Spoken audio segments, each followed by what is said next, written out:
Bueno, vamos a continuar con el estudio de la integral definida.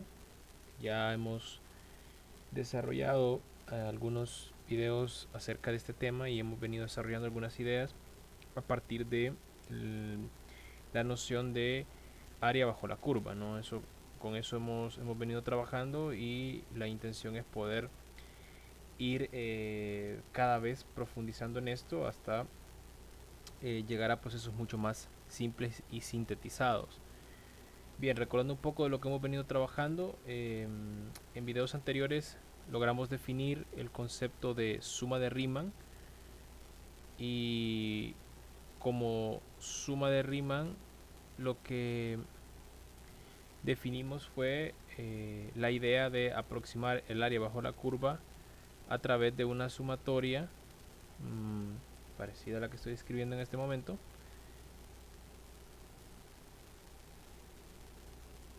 Y en general pues dijimos que esta expresión era una suma de Riemann y que a través de ella aproximábamos el área de una región R que se encontraba por debajo de la curva f de x, ¿no? Entonces eso es lo que hemos venido trabajando. Ya se discutió que esta aproximación de área, al tomarlo de esta manera, así f de x y, en general lo hacíamos cuando nosotros tomábamos eh, rectángulos inscritos. Es decir, para cuando tomábamos de esta manera la función o de esta manera la altura de los rectángulos, estábamos tomando pues el límite izquierdo de cada subintervalo, ¿no? Y eso hacía que el resultado a través de rectángulos se observara gráficamente como pequeños rectángulos por debajo de la curva f de x. Eso es lo que hemos venido haciendo. Entonces ahora vamos a, y recordando, pues al final, para poder aproximar el área, vimos que el área real se aproximaba cuando nosotros ya no considerábamos una cantidad n finita, sino que considerábamos una cantidad n infinita. Y eso lo hacíamos a través de la aplicación de este límite. Entonces escribíamos el límite de n cuando n tiende a infinito, de 1 a n de f de x sub i por delta de x, ¿no? También además discutimos que esto, pues delta de x se calculaba de la forma b menos a sobre n, ¿no? Eso fue otra cosa de que definimos, ¿no? Porque además discutimos que el área bajo la curva siempre se encontraba para un intervalo definido, ¿no? Un intervalo AB. Eso es lo que hemos venido trabajando, ¿no? Así en resumen, y ya resolvimos algunos problemas al respecto. Una de las cosas que pudimos notar fue que este proceso, para poder resolver este tipo de problemas por medio de sumas de Riemann, lo que se observó fue que era un proceso bastante largo, en un proceso no difícil, pero sí largo, que involucraba muchos pasos algebraicos. Entonces, el siguiente paso, por decir así, pues es simplificar un poco estos procesos. Entonces, lo primero es pues definir la integral definida, valga la redundancia, ¿no? Entonces, para ello vamos a definir el concepto de integral definida. Vean, en este video voy a dar los fundamentos teóricos y en posterior video voy a ir desarrollando ya de manera práctica todos estos conceptos, ¿no? Pero es importante que de manera teórica se vayan conociendo. Entonces, integral definida para una función, pues básicamente vamos a hablar que la integral definida se va a poder trabajar bajo las siguientes condiciones. Entonces, lo primero es que vamos a decir, bueno, lo voy a ir escribiendo poco a poco, ¿no? Entonces dice que si yo tengo una función f, la cual esta es una función, vean, lo primero que necesito es que sea una función continua, ¿no? Continua y luego además que esté definida. Estos conceptos son conceptos de teoría de funciones, no voy a profundizar en ellos en este momento, y necesito que esto se cumpla para cualquier x que esté entre a y b, ¿no? Es decir, para así, x que pertenezca al intervalo a, b, ¿no?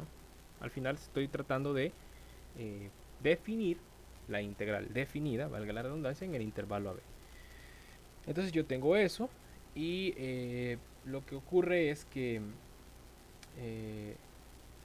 si se divide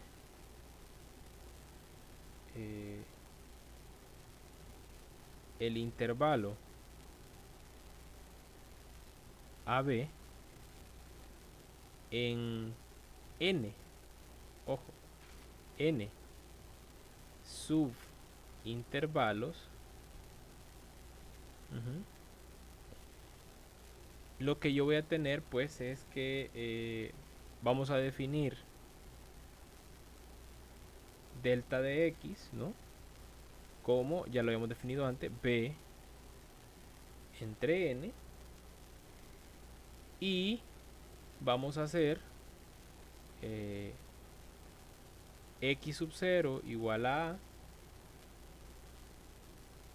x sub 1, luego x sub 2 y así sucesivamente hasta llegar a un x sub n que coincidirá con b. Es decir, estos van a ser los puntos extremos de los intervalos, ¿no? Los puntos extremos de los n intervalos, ¿no? Los n intervalos que hemos definido dentro del intervalo b. Y lo que vamos a hacer es que, ojo, ¿no? Vean, se toma x sub i y le voy a poner aquí arriba x sub i asterisco, así. Y este punto se toma como un representante. Un representante del intervalo i. Es decir, bueno, del intervalo i o del intervalo iésimo, ¿no? Es decir, del intervalo x i menos 1 x i, ¿no? Tal cual. Esto bajo el supuesto pues que, bueno, se podría definir también como el intervalo xi, xi más 1.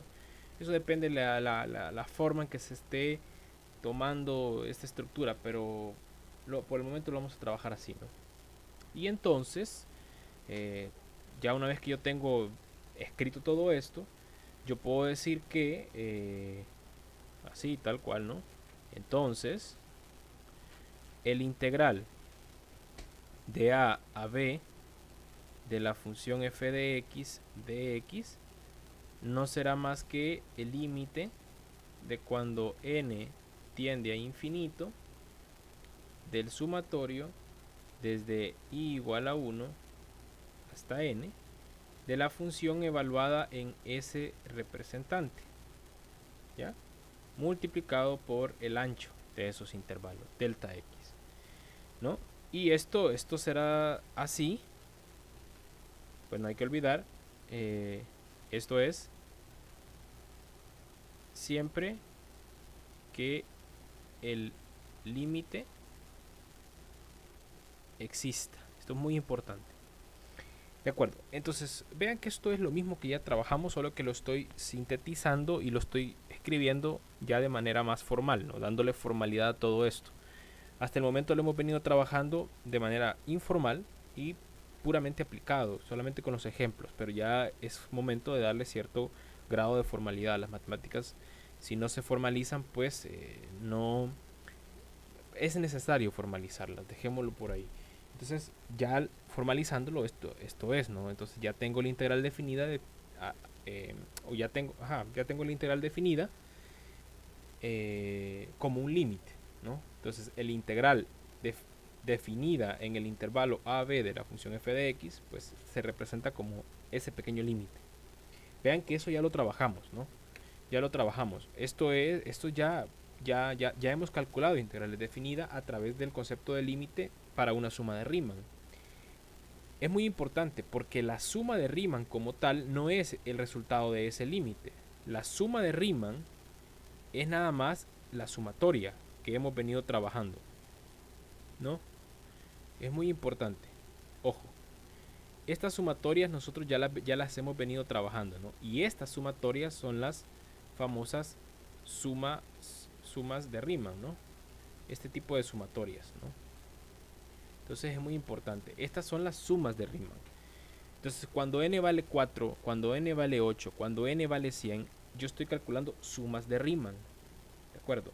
Cuando yo aplico el límite, entonces yo ya paso a generalizar la suma de Riemann, y entonces yo ya estoy hablando de integral definida, porque como vimos en los videos anteriores, nosotros ya calculamos áreas exactas, ¿no? O el área exacta, sí, podríamos decirlo así, el área exacta de bajo la curva. Ya no estamos calculando aproximaciones, porque cuando nosotros tomamos 5 subintervalos, es una aproximación y vemos que el área no es exactamente la que tendría que ser, pero ya cuando tomamos límite vemos que calculamos el área que es exactamente bajo esa región, ¿no? O en esa región. Entonces, muy importante, nosotros ya hemos calculado esto, la integral definida ya la trabajamos, y porque ya definimos límite. Ya trabajamos sumas de Riemann también. Otra cosa muy importante, vean que en la definición anterior a este se le llamó nada más un representante del intervalo, un punto cualquiera, y esto yo también ya se los había dicho. Nosotros en particular hemos trabajado problemas donde el representante que tomamos es el límite inferior de cada intervalo, pero yo les decía, también se puede tomar el límite superior, también se puede tomar, por ejemplo, el punto medio, y así. De manera general, y yo también se los comentaba, yo puedo tomar cualquier representante. Entonces, este representante puede ser, como dijimos, el límite izquierdo, si quieren llamarle así, ¿no? El límite izquierdo puede ser el límite derecho. Ojo, me estoy refiriendo a los límites del subintervalo. Y ya, de manera general puede ser cualquiera, ¿no? Cualquiera que esté allí adentro, ¿sí? En algunos textos, por ejemplo, no toman el límite izquierdo, toman el límite derecho. A esa le llaman una suma superior. A la suma con el límite izquierdo le llaman la suma inferior. Y algunos otros textos, por ejemplo, trabajan también el punto medio, ¿no? Literalmente el punto medio de cada subintervalo. Entonces, pero al final es lo mismo. Pero cuando nosotros ya trabajamos a nivel de cálculo infinitesimal, es decir, a nivel de límite, a nivel de integral definida, realmente ese representante puede ser cualquiera. ¿De acuerdo? Puede ser exactamente, puede ser cualquiera. Eso es. Ok, entonces ya habiéndole dado formalidad a esto, el siguiente paso pues es quitarnos ese proceso tan largo que hemos venido haciendo, ese proceso engorroso, eso de estar calculando qué forma tiene x, y luego pues escribir esa sumatoria, ver qué propiedades cumple, simplificarla, hallar el valor de la sumatoria, luego calcular el límite. Eso es lo que hemos venido haciendo. Entonces ahora vamos a ver cómo podemos trabajar esto de manera mucho más sintetizada, más simple, y ya auxiliándonos del cálculo infinitesimal. Y eso lo vemos en el próximo video. ¿De acuerdo?